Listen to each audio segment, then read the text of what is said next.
From the American Academy of Neurology, I'm Dr. Daniel Correa. And I am Dr. Katie Peters, and this is the Brain and Life Podcast.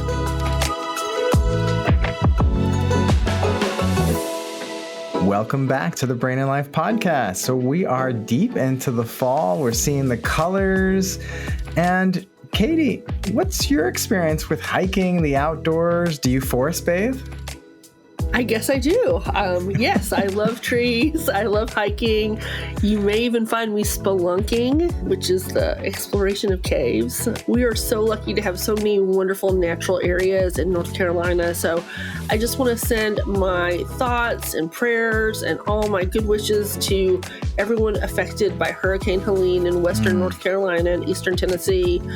You know, Appalachia is just such a beautiful, beautiful place, and what a great place to forest bathe. So just wishing their quick recovery so we can all go back and enjoy it safely with them. Yeah, I hope for safety and health for all of our families throughout the Southeast and throughout the country and dealing with natural disasters at this time or more recently in this last season.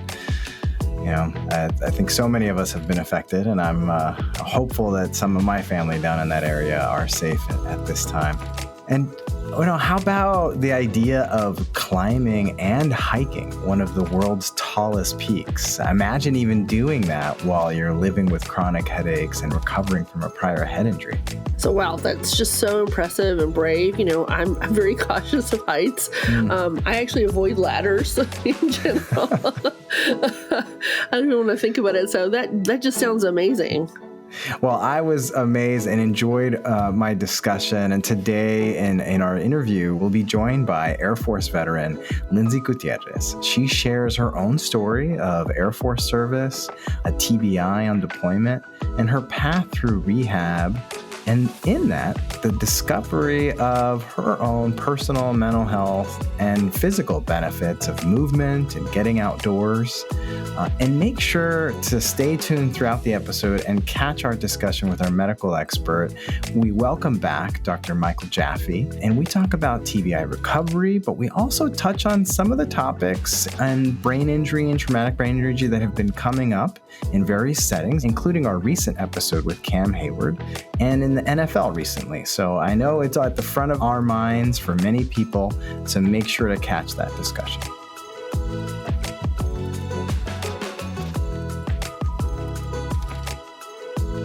Welcome back to the Brain and Life Podcast. Today, I'm joined by Air Force veteran Lindsay Gutierrez. She sustained a traumatic brain injury while deployed in Africa.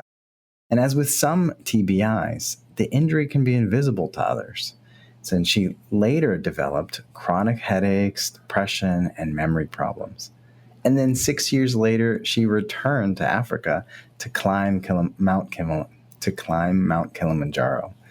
So today we want to continue the discussion that she had with our writing team for the Brain and Life magazine in spring 2024 and hear more about her own history and path. Lindsay, thank you so much for joining me. Well, thank you for having me. So, you know, I don't want to define you as having a TBI or, you know, even those of us who've worn the uniform don't always necessarily want to be defined by the camouflage we wear. So who is Lindsay? I am a potbelly pig mom, a dog mom, a military spouse, veteran, social worker, active volunteer in my community. I think those are the areas that best sum up what I do and who I am and the ones that I'm really proud of. So who came first, the potbelly pig or the dog? So we actually had our dogs, Violet, whenever we were in England. My husband, Anthony, and I were stationed there. So dogs came first, but the pigs came quickly after. Sounds like there were probably great stories there, but we're gonna move on a little bit to other things. So why did you get into the Air Force? You know, you've traveled the world some with that time and training, but what was your path to picking the do Air Force and military service? It didn't come naturally, I'll tell you that.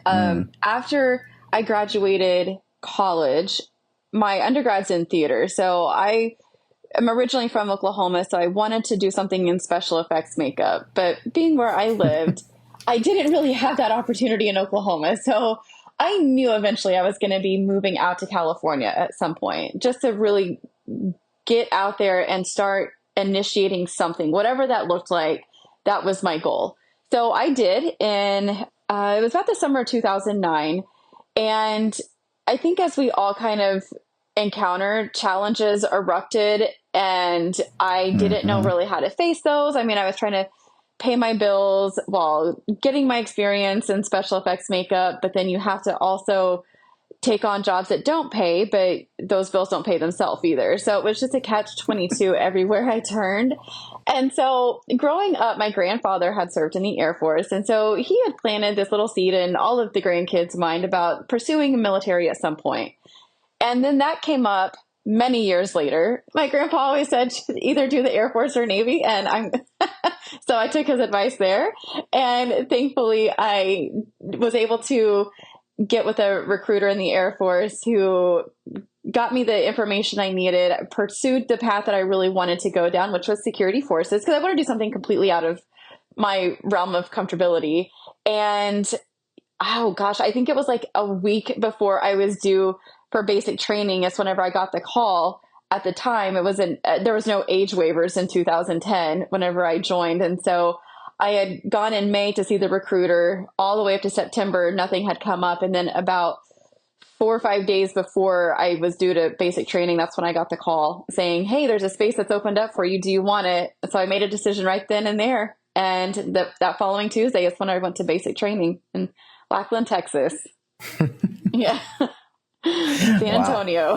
Yeah. So, yeah, really actually just totally choosing to put yourself in new situations and challenge what's normal. You know, we're coming to this discussion today because of, an injury and recovery path that you've been on. But aside from the injury, what were some of the positive experiences and reflection that you've gotten from your service time?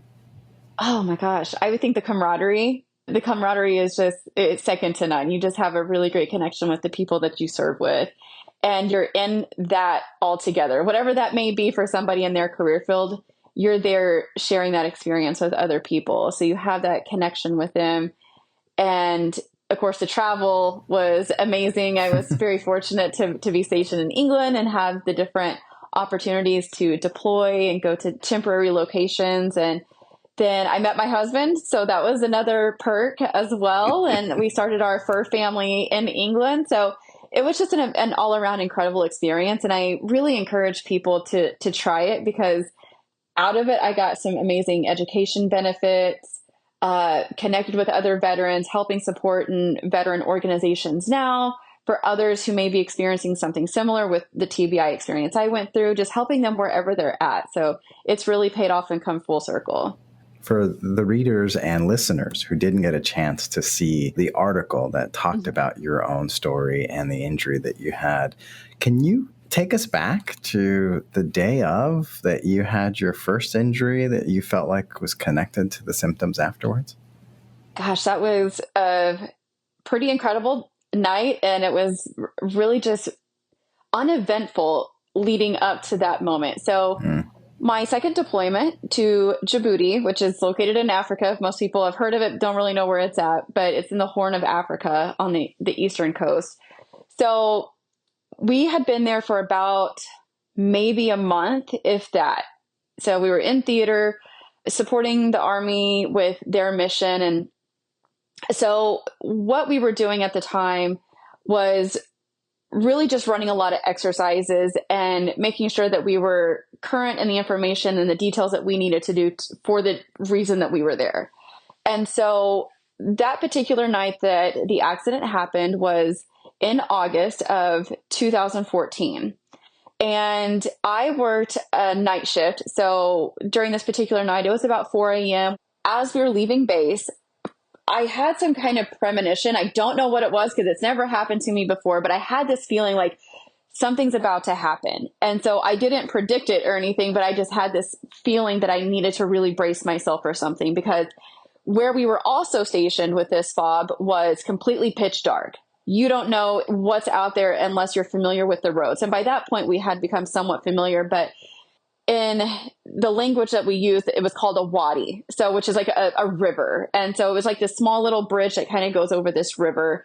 And that is what we were crossing at the moment that the accident happened. We fishtailed in some loose gravel, and we weren't going very fast, but it was enough for the speed to counteract with the loose gravel. That caused the vehicle to start fishtailing and spinning. And then all of a sudden, next thing I know, we're rolling down this, we go over the bridge. It's not a huge bridge by any means, but I call it a little bridge because it's just a little crossing. But we go down this bridge and we flip 2-3 times or so that I was able to count. And I could tell because of what I had seen in daylight time that there's these huge rock boulders. And so I was just praying that we weren't going to land on top of the boulders, that something wasn't going to crash through and hit us anywhere. At the same time, we had all of our loose gear, the loose tire iron, the spare tire, all of the gear that we had with us was loose in the back. Because if anybody knows from deployment vehicles, not everything is really safe. And so I just knew I have to protect myself. And so my initial instinct was to brace myself for the impact. So I folded over like you're trained to do for a vehicle rollover accident. I prayed that the vehicle would finally stop rolling, and it did. And we landed right side up in between 2 boulders. I wasn't able to open up my car door, so I had to climb out of my leads door. And at this point, the adrenaline and everything is just running through us. And I'm trying to think straight, but can't think straight. He's not sure where he's going. Everything's dark. We're trying to adjust our eyesight to figure out what's going on. And eventually we walk up to the top of the bridge. It took us a couple minutes to get there. But I grabbed the phone out of his hand because he wasn't able to make the emergency call to our flight chief to let them know what had happened. And so I made the call and I told our flight chief what happened. And he thought for a second that everything was just a joke. And I was like, this is not a joke. This is a real world situation. We have crashed. Send emergency personnel out. And then at that point, within moments, everybody who was on the fob came out. And that's really what started the procedure with getting the medical care. Wow. I mean, so it's such a unique situation, one, for it to be occurring out of country on a deployment in a different setting with different resources. But yes, it's also your experience highlights and helps us highlight how traumatic brain injury or TBI in the military, in many instances, still occurs in similar situations to what happens here domestically in the United States or in many other countries. You know, it's not all the combat scenarios or blasts leading to traumatic brain injuries. There are many other situations. In the United States, the most common cause of a TBI is a fall or other types of accidents. And the same things happen. Nothing changes when we go abroad or and in deployments like yours. There's things that can happen in training, just like people do when they're working in a factory or in a restaurant or just in day-to-day activities. But there's aspects for you and sometimes in military settings that just make it another level of a challenge in getting the care you need. Absolutely. Absolutely. And I think a lot of people don't realize either that most of the military is probably not going to see a combat environment. That's just not the way that the military is structured. There's more support roles than there are actual combat roles. And so, or support combat roles in that sense. And so this TBI led to another TBI, and again, in training. And so I think it's really important for people to understand that you are going to see more TBIs in common situations than you are than the infrequent ones. Just seeing how many I experience is a testament to that. So many people listening, have either been in a situation or recall seeing someone, whether they were playing sports, or, someone collides with something as an accident on the street or at the house. And there's a moment where people look, oh, are they okay? Maybe they saw them hit their head, so the people are paying a little bit of extra attention to how they're doing. But as you talked about, happily and luckily, in many of the mild TBI situations, there might not be a lot of outward appearances that show an injury. And even taking some of the pictures with a CAT scan or even some MRIs, it may not show anything. Yeah. But there's symptoms that seem to tell something is different in that situation. And so for you, what were some of the symptoms that pointed out to you that these situations in your combatives training or after this car accident, even though it wasn't just a regular car, that these situations and experiences were different from maybe other times where you've bumped your head and felt fine. I think once that shock wore off and the protector that my body was using to fight off some of these symptoms, that's whenever I started to recognize I have a major concussion, because I woke up and I had the most excruciating headache I've ever had in my life, to the point where I couldn't even walk outside. And of course, now we're in a deployed location, so the sun is bright and it's beaming off of sand, which is blinding as it is. So I was struggling to find a way to take myself to our medical clinic on base to get that care. But I had to, because I was the only one that was available to walk myself over there. So I had that headache. I had significant pain just in general, not headache type pain. I had that, but just other kind of pains in my head. And then I had the point where I was just extremely exhausted. And those were the first few types of symptoms that I had. And then came some of the residual effects afterwards of, now I'm having trouble remembering just some simple things. Like even now I have trouble remembering zip codes. Like that's the one thing that always stands out to me whenever it comes to doing anything, is trying to remember zip codes or certain patterns of numbers. That's hard for me. And so it's not maybe a huge thing, but I know that that's not something that I had trouble with before. So something has definitely shifted in the way that my brain chemistry has developed and healed itself since the injury. And then, of course, the concussion and just the pain that I felt with some of the baton, and then what did I just call it? Our training with, see, there I go again. So just trying to remember certain things with our crowd control training. And just things like that. And see, I think it's important to also show that these things happen and you can't expect them to happen either. Some of these memory things. So it affects me. And so I also let people know in advance, hey, if I forget something, it's not that I'm trying to be rude or forgetful. It's here's what I've experienced. And I'm very open about that, because I want you to understand that this is what TBIs do. And so those are some of the symptoms and the things that I have noticed immediately after and in the years past. Now, specifically, you talked about early on these really incapacitating headaches. How was your experience? And each person's going to be different in different situations, but how was your experience while you were in service and then after returning home, managing these headaches and support with either your colleagues, superiors, other people in the community? Gosh, that was a challenge, because deployed, you really have very limited resources. And it's like you're there for a job and there's only so many people there. So if you're out of commission, then who else is going to fill that position? Because they sent a certain amount of people on this deployment and these roles have to be filled. So unfortunately, it was almost like a suck it up and just battle through it kind of situation, which was hard because I was in a lot of pain, but I couldn't take a whole lot of time off. Thankfully, I had some great flight chiefs and people in leadership positions who understood that this was a really major accident. And so they gave me some days off and provided me in a space to work where I didn't have to do some really intense duties until I started feeling better and I had healed from it. So I was able to be in that kind of environment for about a week, but then I ended up going back to work, but I still had the trauma from the accident. So I saw the car once they pulled it from the wreckage. And so that triggered some additional feelings too. And then trying to talk to my now husband at the time, because he's deployed as well, trying to explain to him the seriousness of the situation whenever it just comes off sounding like a kind of a car accident. I'm like, no, this is what happened. So people not taking you seriously or really understanding the severity of the situation.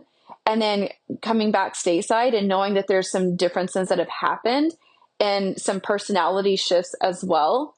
And where do you start to explain that these things are probably contributed to a TBI?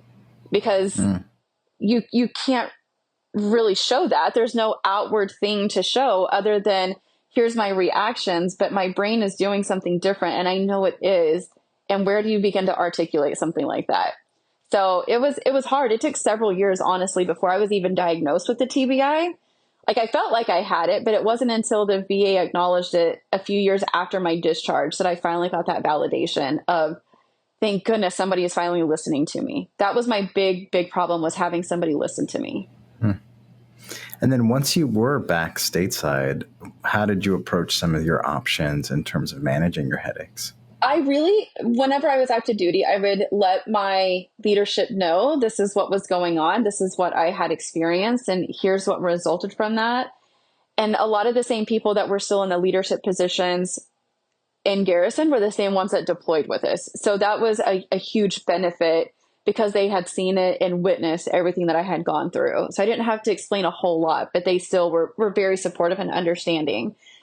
Once I was out of the military, I didn't know what to do, because at that point, now we were moving to a new location back stateside. And so I was basically starting over again. So I had all these life stressors that were amplifying and exacerbating what I had gone through, but I didn't have that support resource within the VA just yet, or even a private provider, to figure out what to do. So I think it was around 2000. I separated in 16, and I may have been diagnosed in 17 or 18. I can't remember the exact year. Finally getting a VA neurologist who listened to me and understood. And she finally gave me the testing that I needed and I was asking for to get this diagnosis, because nobody else was listening to me. Every time I tell them this is what's happening, they would just chalk it up to headaches. I was like, it's more than just headaches. And I would show them where it's at. And I'm like, I understand that you're saying that maybe this is a tension headache, but I keep getting these in these different places, and this is what's shifting in my mind. So what happens to one person with headaches may not happen with every single person. So we can't assume that that's exactly what it is or what it isn't. Now, along the way, you've done a lot of different things for your rehabilitation. One of those was pursuing getting outdoors more. So what inspired you to get more into hiking and outdoor activities as a way to cope? I started at the time going back to school for my master's in social work. And so the more that I was going through my program, I started looking at just different therapy options in some of my research papers, and it came across different types of outdoor therapy. So I started doing my own research to see how effective it was, and thought, maybe this is something I could try, because different therapies are great, but you just don't know if one's going to be the right fit for you or not, or if just one-on-one traditional therapy is enough. So I thought, let me try it. What's the worst that's going to happen? I like it or I don't. And I ended up loving it. And that's really how I got into hiking and doing the outdoor type therapy with different veteran groups, and hiking with my husband, and leading us to Mount Kilimanjaro. So we had some amazing opportunities to really put to use this therapy, and it has done amazing wonders. And I think there's just something about being outside in the outdoors that's naturally healing for the body. Now, we mentioned Mount Kilimanjaro. Mm-hmm. Yeah. I mean, that is a significant effort and hike or even climb to do.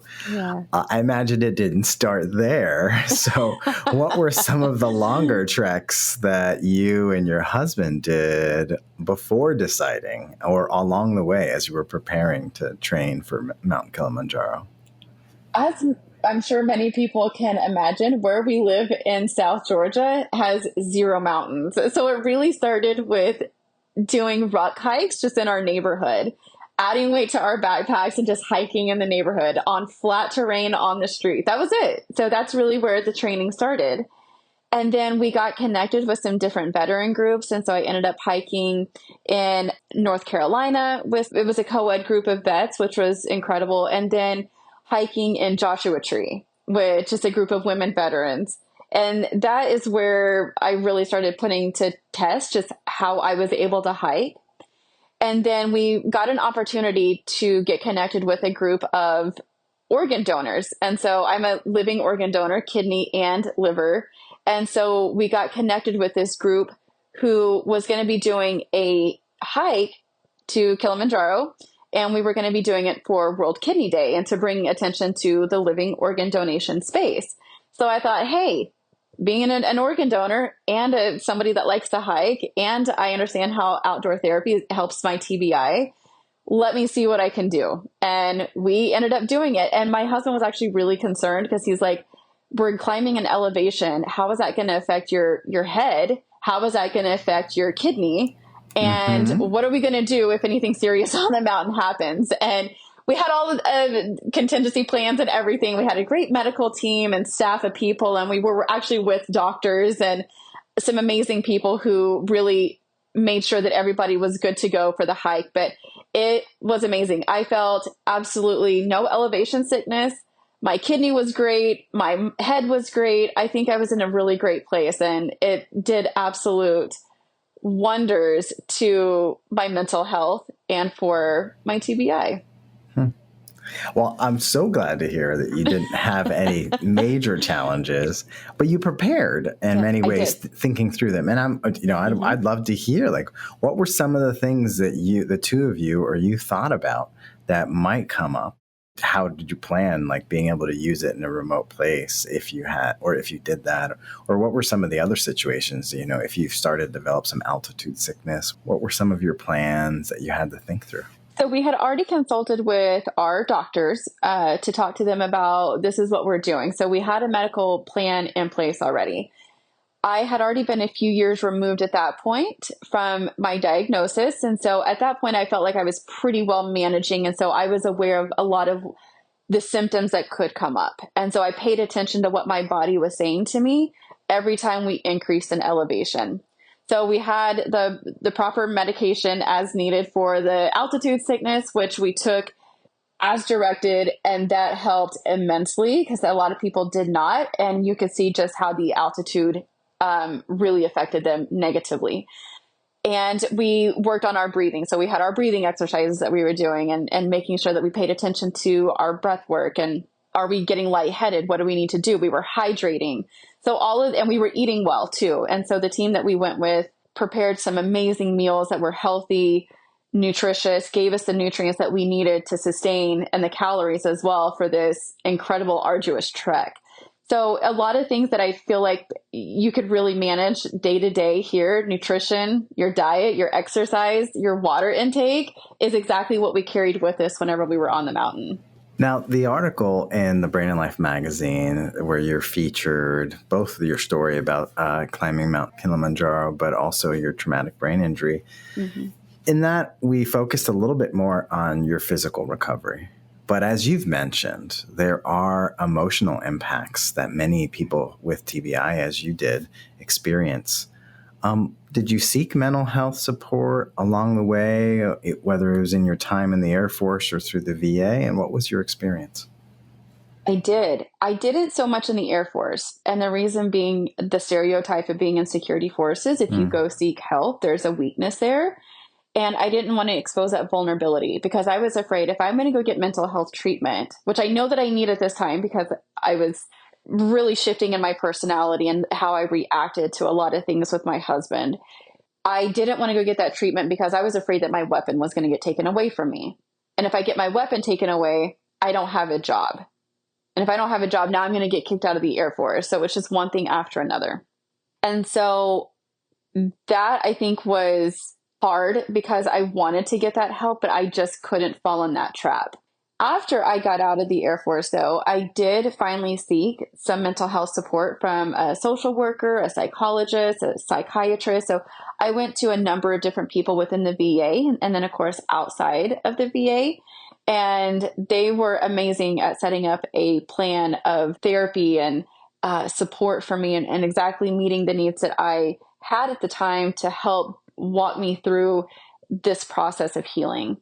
And I realize now just how important it is to share your story and that there's so much power and empowerment in itself in connecting with other people because you just don't know who needs to hear your story. I could have used that support system of people like me who felt like talking and having that therapy was a negative thing. And it really isn't. I think there's so much love and support and being able to realize you're not alone.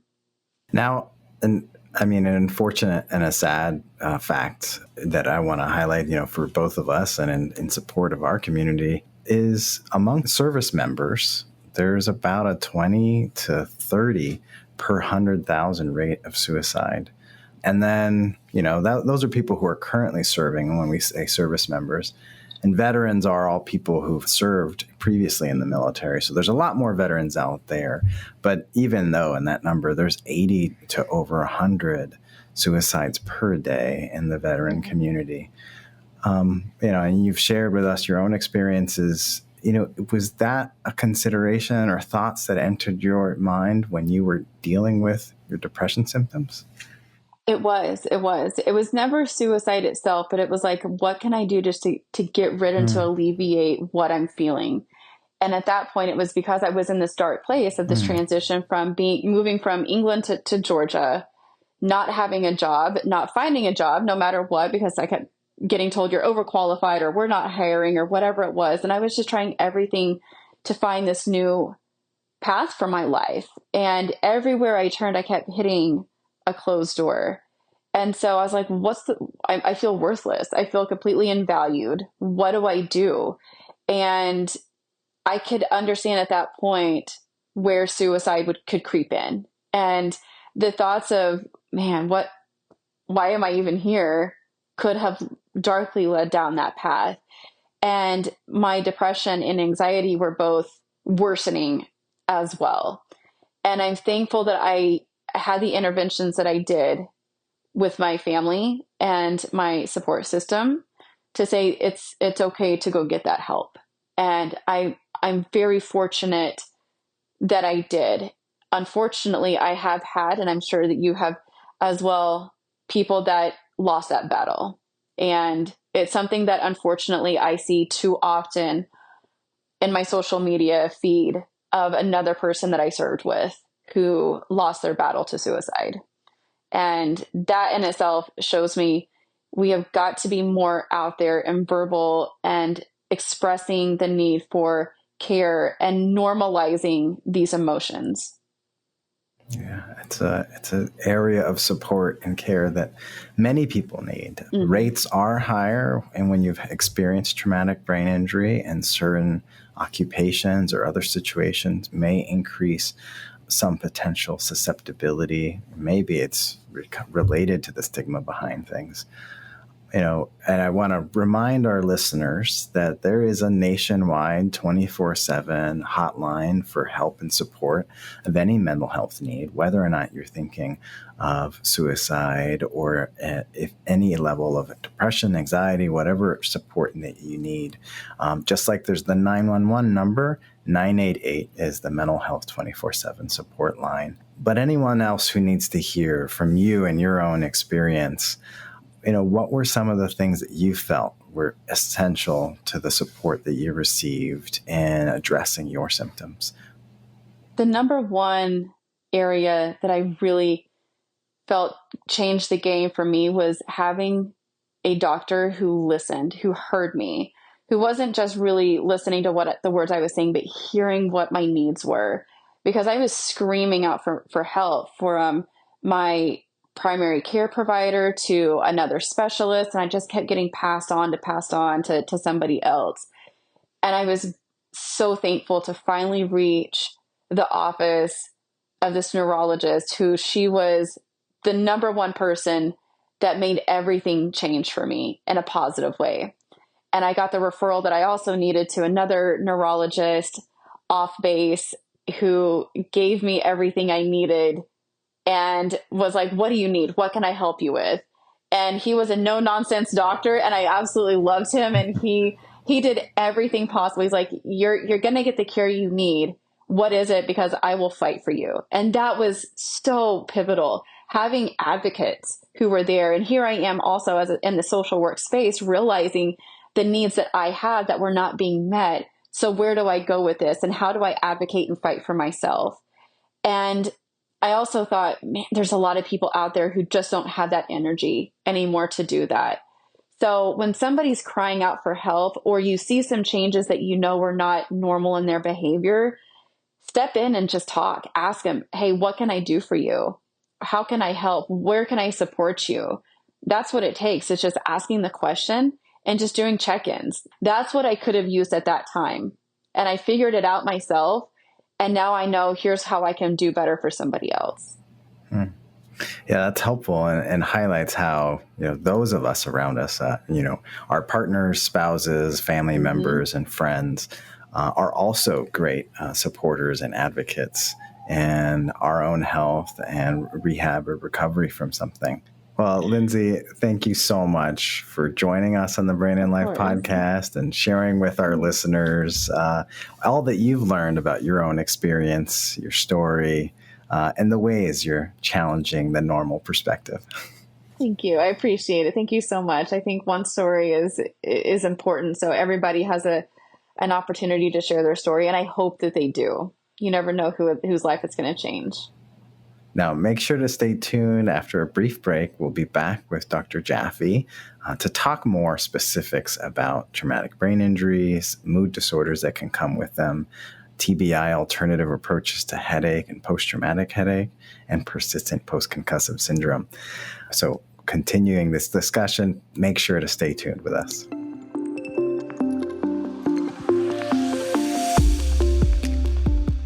Can't get enough of the Brain and Life podcast? Keep the conversation going on social media when you follow @NeuroDr Correa and @Brain and Life Mag, or visit brainandlife.org.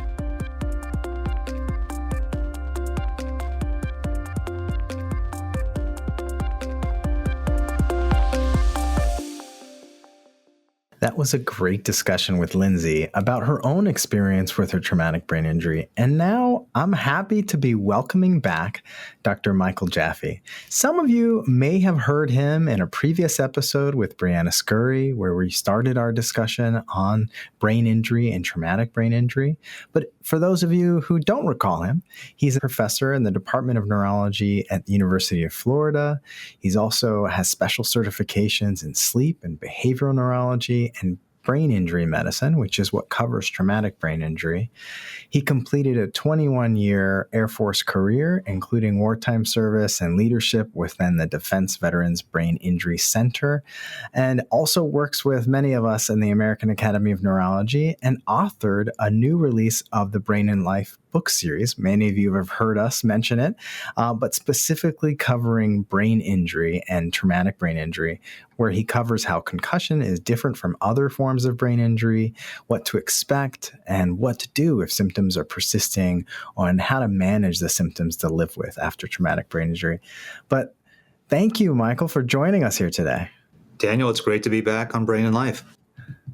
So I wanted to continue our discussion about traumatic brain injury. I have my experience working in my military service time at Fort Gordon and at Walter Reed, but you've continued this work within brain injury and traumatic brain injury for many years.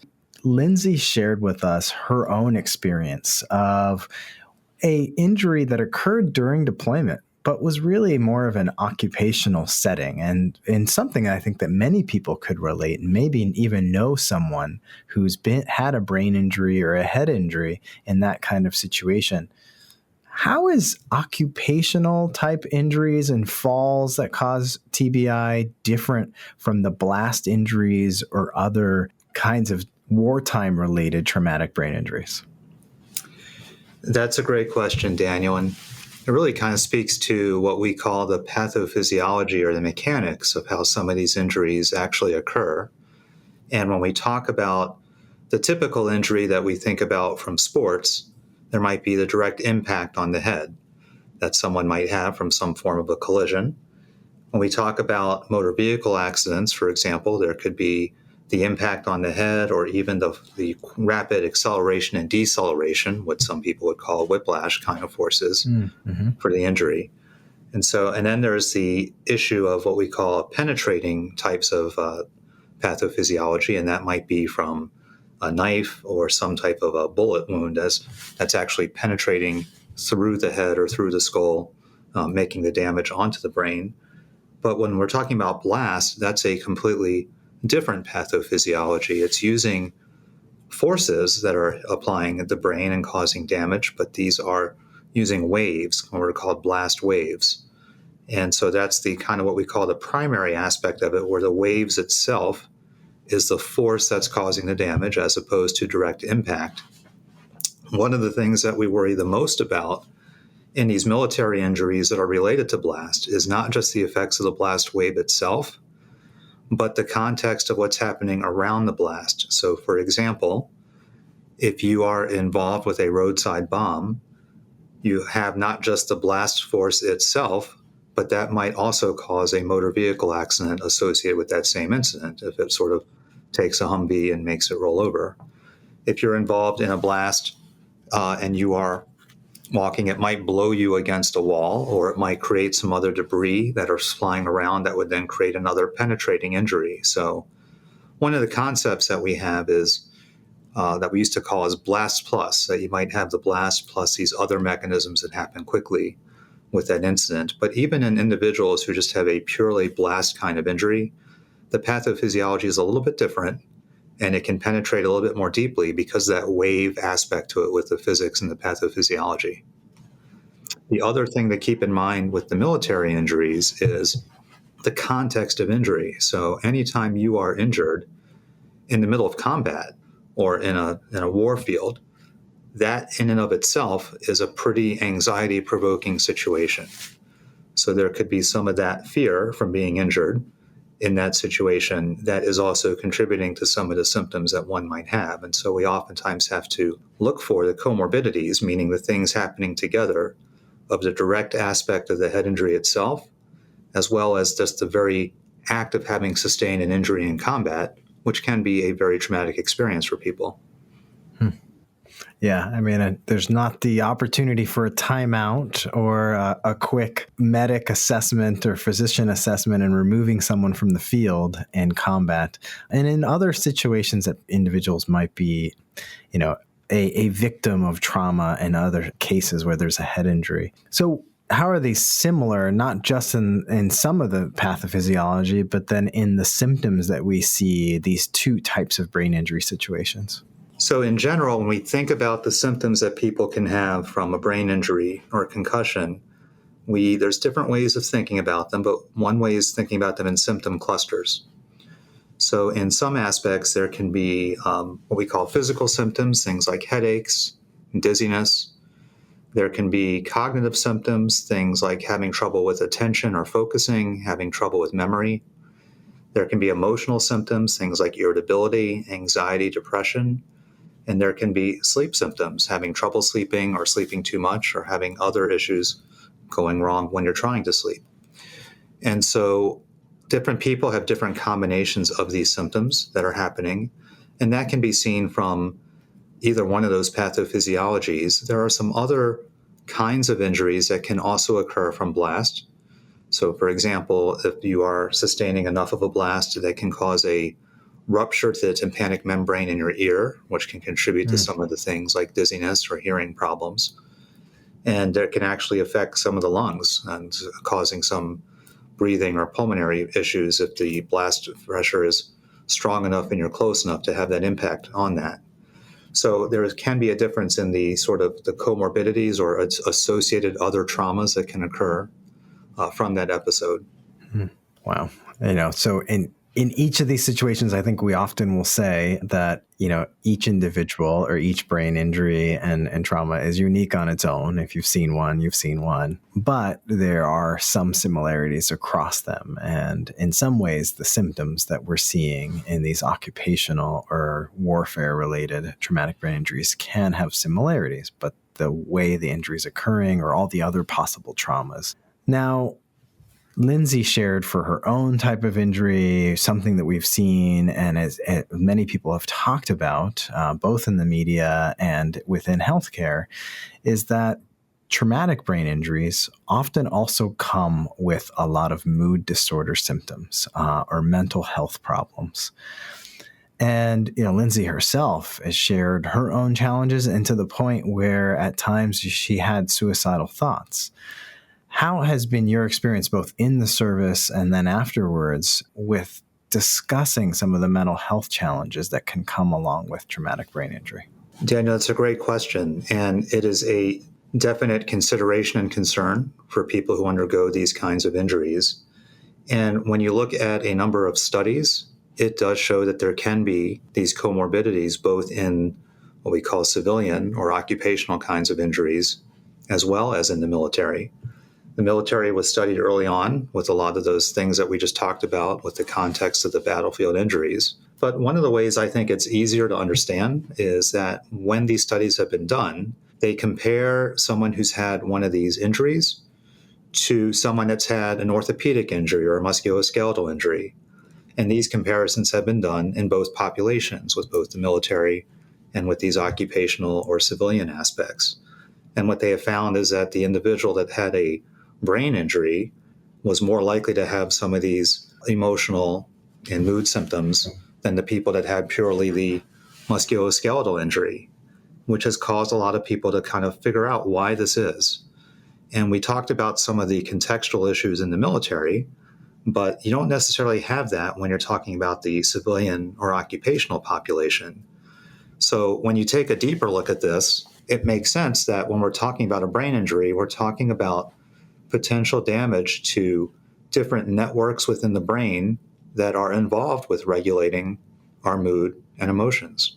And it turns out that depression is thought to be due to a network of communications between cortical and subcortical structures in the brain. It's not just one location in particular. And so when we talk about some of the aspects of brain injury, one area of the brain which tends to be most vulnerable, just due to the structure of our skull, is the frontal lobes, particularly the frontal poles of the frontal lobes. And that is thought to be an important structure and network that's involved in regulation of mood. And so just because that we're talking about potential damage or dysfunction of the networks of the brain that can be controlled in regulating mood, that explains, I think, why we see more of that problem in people that have a brain injury compared to a musculoskeletal injury, that there's sort of an actual biological reason for it, as well as all the other biopsychosocial things that can happen. And by that, I mean, if you have a brain injury and you're taking a long time to get back to doing your classes, being fully integrated with your social support network, being able to get back to work and feeling the value you do at work, that can also cause some frustration and can contribute to some of the other psychosocial contributing factors that might be perpetuating or prolonging some of these symptoms. So there's a lot of issues at play that can be contributing to mood, just from both a purely biological perspective, as well as kind of the psychosocial and functional aspects that can be a problem as people are recovering from their brain injury. And so the big important thing here for anyone who's going through this, or anyone who's helping to try and help people navigate through this as a treating provider, is that they need to be aware that this is a common comorbidity or a common problem. And so we need to be able to really have honest conversations with patients to be able to ask them about this and be able to incorporate this into the management plan. Now, for Lindsay, she described to us, challenges that she had with post-concussive syndrome, and along with that also post-traumatic headache, and how she ended up integrating other alternative aspects like more exercise, which, particularly led to her time outdoors and hiking, and eventually a hike up Mount Kilimanjaro. But how do you help people consider some of the other additive or alternative therapies and activities that may improve some of their symptoms?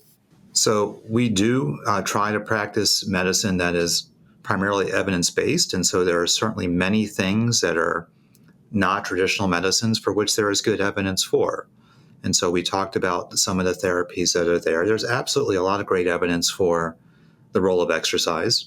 In fact, we have pathophysiological reasons that exercise can increase something called brain-derived neurotrophic factor, otherwise known as BDNF. And it turns out that that is an important substance that helps the brain heal and recover when it's had an injury. We know that there are positive and additive effects to certain non-pharmacological substances such as magnesium or riboflavin if headaches are an issue, if we augment their treatment with that. That might be something that we incorporate into their treatment plan. And we are very aware of the importance and aspects of other forms of recovery, whether it be vestibular exercises, if we identify that there's vestibular involvement, or oculomotor exercises, if we identify that there's oculomotor involvement. And so bringing together all the modalities, whether it be cognitive training and other types of cognitive aspects, And that comes back to what we talked about before, is rather than one of those therapies is going to be the answer for everyone, it's a matter of sort of taking that assessment at the beginning and understanding what are the main symptoms that's happening so you can put together an individualized treatment plan for someone. Because if someone is not having vestibular symptoms, giving them all the vestibular therapy in the world is not necessarily going to help their other symptoms. And so that's why getting back to understanding all the possible symptoms and coming up with that individualized and tailored treatment plan can be important. And that treatment plan can incorporate our traditional medications, as well as all these other rehabilitation modalities and other types of modalities for which they can be synergistic and integrative. And we're always looking towards function. Is this going to help the person gain more and more function and independence to get back to their baseline level? And that's kind of the way I look at it, is whether are you staying the same or are you getting better, and hopefully not getting worse. And most of the time, when we see people getting better, then we're trying to see, is there a way we can get them better even more quickly? And so that's kind of the whole object of what we do when we treat people, is trying to understand what is holding them back from getting back to their baseline and doing what we can to get them on that trajectory of recovery. And for listeners, to define a few terms that we threw out there, both of us, I think I noticed. So we use the term vestibular, which is really the coordination of the structures in our inner ear to the brainstem that integrates information about sensation in our eyes for our balance. So in a way, we're talking about balance and a system that could lead to dizziness. And ocular motor being the coordination between the movement of our eyes and the movement of our body, also something that often can lead towards dizziness or a sense of displacement in space. Now, let's go to some of the harder questions. Many people listening are thinking about head injuries and brain injury or traumatic brain injury because we have family members playing sports and we have kids in our families out there playing sports.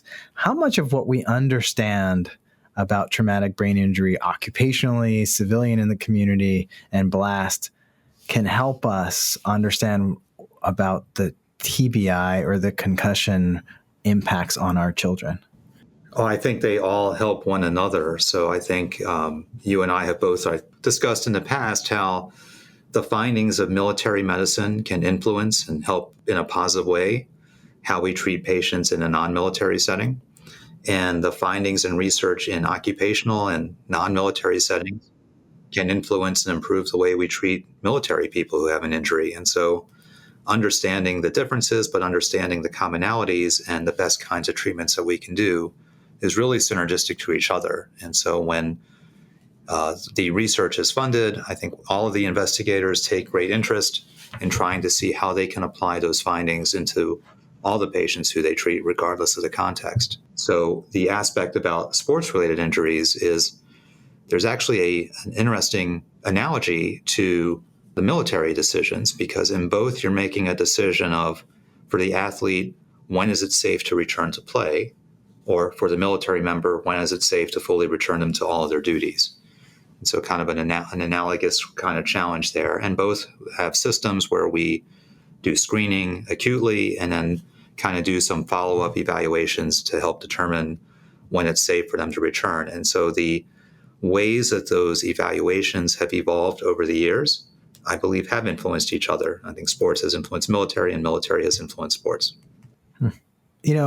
What do you say to the community member, family member, parent that says, well, it's like we saw from COVID the devastating impact that it can have on our kids to be removed from activities. And it's great to hear that we are moved away from this cocooning idea that we would just restrict everyone and they don't get to participate in activities. But what if there is a fear that, their child does so well when they're able to play sports and then also participate in school, that removing them from play might actually have an additional impact to the child? That is a concern. So we don't want them removed completely. So even if they are going through this protocol of returning to play, they can practice with certain kinds of drills. They can be on the sidelines. They can get the social interaction of being part of that team which is what we want them to have. That is important parts of the recovery. It's all about safety, but I think you can still kind of go through a progressive return. It's not all or nothing, but a progressive return in a way to keep someone still a part of the team and feel connected with the team, that we can try and meet all of those needs to be both safe and to maintain that need for connection. So, we've been talking about sports and sports TBI, and it makes me think of our recent episode with Cam Hayward, and he shares, both his own experiences with traumatic brain injury and concussions in the NFL, his father's time in the NFL and history of concussions, and then his father's own later complications. But he mentioned also, and we've heard in the news, these new NFL Guardian helmets. So what do we really understand about them and how they're doing in protecting NFL players from traumatic brain injury? And should we all go out and get one? So that's a great question. So for our listeners who may not be familiar with the Guardian caps or Guardian helmets, I think most people can picture in their mind the typical football helmet. It's that hard shell. And then on the inside of that shell is soft material that kind of wraps around the brain. And what the Guardian cap does, it goes on top of that outer shell is another layer of softness. So now you have soft, hard shell, and then soft on the inside. And the idea is that that softness on the outside, kind of a foamy type of material, helps dissipate the force when impact is made on the head. So there's less force felt and being transmitted onto the head injury. That's the concept and the idea behind the Guardian helmets. And it turns out that in the NFL this year, they actually required that the Guardian helmets be used for practices. It's optional for players to use it during a game, but it's required to be done during practices. And so the NFL, like a lot of professional sports, is very good about collecting statistics. And so from the preseason, from 2024, they compared the number of concussions that happened while people were wearing these Guardian caps compared to the 2023 season when they were wearing the standard helmets. And it turns out from their data, they reported a decrease of 24% in the concussions that happened during preseason in the context of wearing these Guardian helmets. So from some of that preliminary data, it would appear that that theory of dissipating force might be having a positive effect, or they're kind of seeing the benefits of that. And so I think it's a great step forward. And, are there places that are doing studies right now with the Guardian helmet as it's being used in play? Yes, because it's it's relatively new. As we talked about, it was just kind of rolled out this year as the NFL. There are a number of NCAA schools that are involved in some studies. And so that data is being pulled together and will be aggregated at the end of this season, at the end of this year, to kind of look for even more data. And there was even a study that was done in the pediatric population in Wisconsin looking at the Guardian helmet as well. And an activity that I think many people do is, to ride a bike or a skateboard or a scooter. Now with a lot of the different electronic scooters and bikes out there, many more people are on either propelled electronic devices or self-propelled like bikes that we've been using for years. But not everybody uses helmets. How important is it to use those helmets in terms of prevention of traumatic brain injury? I am a big proponent of helmets, so much so that here at the University of Florida, we periodically do helmet giveaways to people who are using bicycles and things along those lines. When I've talked to students who aren't using them, one of the reasons I've gotten for the reluctance to use them is that believe it or not, they'll say, I don't like the way it affects my hair and I need my hair to look good. And so we've actually gotten other hairstyling experts out with us to kind of help come up with some great hairstyling tips that would be helmet friendly for people if it would encourage them to use their helmet. Many people know someone that's had some kind of a head injury. And so once that you see that in your own family member or friend, it becomes more of a motivating factor to kind of wear that helmet yourself. One of the things that we never think it's going to happen to us because it's as easy as riding a bike, but sometimes things happen that are out of our control, and we just want to be prepared for any eventuality. It's kind of like wearing a seatbelt.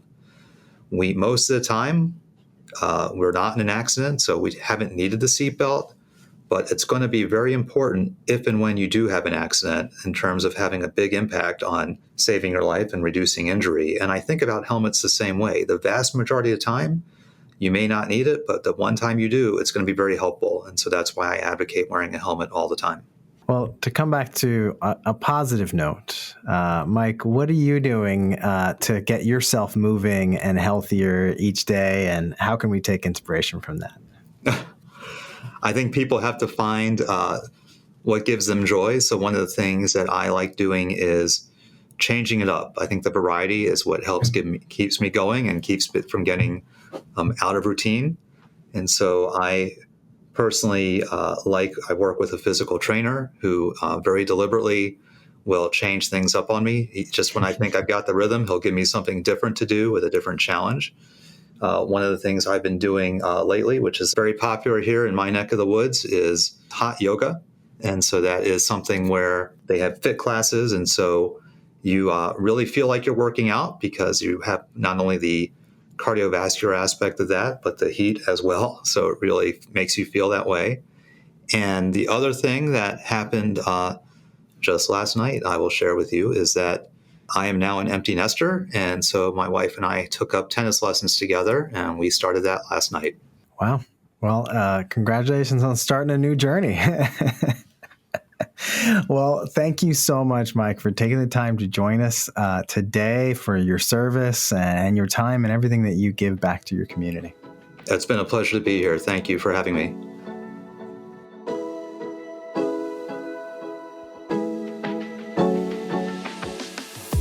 Thank you again for joining us today on the Brain and Life podcast. Follow and subscribe to this podcast so you don't miss our weekly episodes. You can also sign up to receive the Brain and Life magazine for free at brainandlife.org. Don't forget about Brain and Life en Español. Also, for each episode, you can find out how to connect with our team and our guests, along with great resources in our show notes. We love it when we hear your ideas or questions. You can send these in an email to blpodcast@brainandlife.org and leave us a message at 612-928-6206. You can also find that information in our show notes, and you can follow Katie and me and the Brain and Life magazine on any of your preferred social media channels. We're your hosts, Dr. Daniel Correa, connecting with you from New York City and online at NeuroDr Correa. And Dr. Katie Peters joining you from Durham, North Carolina, and online at Katie Peters, MD, PhD. Most importantly, thank you and all of our community members that trust us with their health and everyone living with neurologic conditions. We hope together we can take steps to better brain health and each thrive with our own abilities every day. Before you start the next episode, we would appreciate if you could give us 5 stars and leave a review. This helps others find the Brain and Life podcast. See you next week.